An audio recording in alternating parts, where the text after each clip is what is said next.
শহরের দেয়ালে লেখা ছিল প্রশ্ন, কে বলবে সত্য, কে নেবে দায়িত্ব। ভিড়ের ভেতর একা দাঁড়িয়ে সে বলেছিল ভয় নয়, নাই শক্তি। চোখে আগুন, কণ্ঠে বজ্র, কলমে ছিল বিদ্রোহের গান।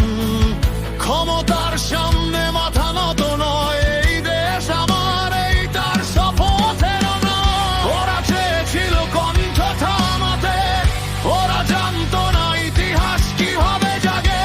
একটা মানুষ মরে যেতে পারে, কিন্তু আদর্শ কখনো না, কখনো না। ওসমান হাদি